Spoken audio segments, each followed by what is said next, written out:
morning and namaskaram to the Honorable Vice President of India, Radhakrishna Garu, Chief Minister, Union Ministers, dignitaries on the dais, excellencies, and everyone gathered here today. It's a privilege for me to be here today to talk about a subject very close to my heart, Andhra Pradesh, where I hail from, and Apollo Hospitals and our vision for the future. Andhra has always been a land of opportunity. Strategic location, robust infrastructure, progressive policies. This is a state on the move, and nowhere can you see vision and execution bundled together with such energy as our Chief Minister and his dynamic team. Today, Andhra Pradesh is not just competing, it's leading. From renewable energy, IT, manufacturing, healthcare, this state is attracting marquee investments and creating millions of jobs. It's a testament to its vision and agility. Healthcare in particular is a sector where Andhra Pradesh has made remarkable strides.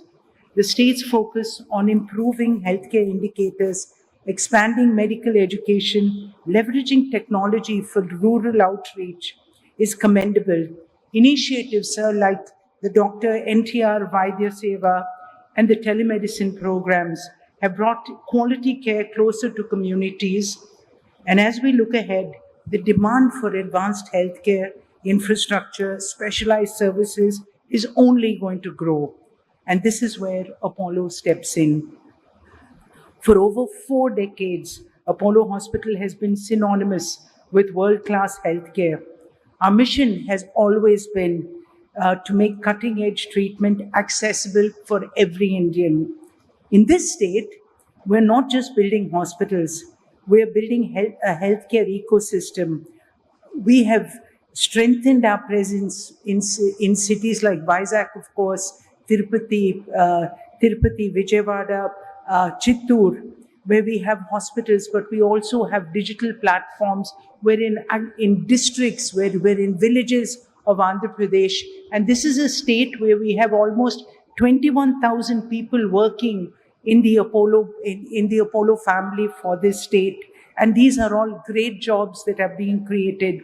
Last night, and our telemedicine foundation during COVID and since the time that Chandrababu Naidu Garu started it, we've done over 20 million teleconsultations, and this will scale further and connect more people. We're also investing in next-gen healthcare solutions. This year, Apollo partnered with the University of Leicester to establish a Center for Digital Health Precision Medicine at Apollo University in Chittoor. And I must tell you again, our Chief Minister has actually pioneered the model of having more medical colleges. We were the first people that he offered the government medical infrastructure, the hospital, which we took over and built a medical college. This is really the vision for us when we say that India needs to create more jobs. And our Chief Minister's vision, last night he said, I want 250 million Indians to go abroad, not just the people that are there already, but we have to train this workforce. And these are the places. Healthcare provides great jobs, and Apollo Hospitals will double down, sir. At least 10% of your vision, I think, will be trained from our state by us to be able to send to the world and for India. So our vision aligns so perfectly with Andhra Pradesh's ambition to become a $1 trillion investment destination. Together, we'll also create a healthcare model that's inclusive, technology-driven, future-ready, and a model that not just serves the people of this state, but the people of India and the people of the world. And we're committed to partnering with Andhra Pradesh. Sir, 4 years ago, I actually cycled 400 kilometers in this state when I was going from Hyderabad to Chennai. And I can't tell you, it's about the energy, the happiness of people that we continue to see every time we come back, my hometown in Chittoor or wherever that we come, Vizag, all the places in Andhra, it's about when you have a happy state, when you have a hopeful state. And I think this is the place where really this vision and execution come together. Thank you for allowing us to be part of your team.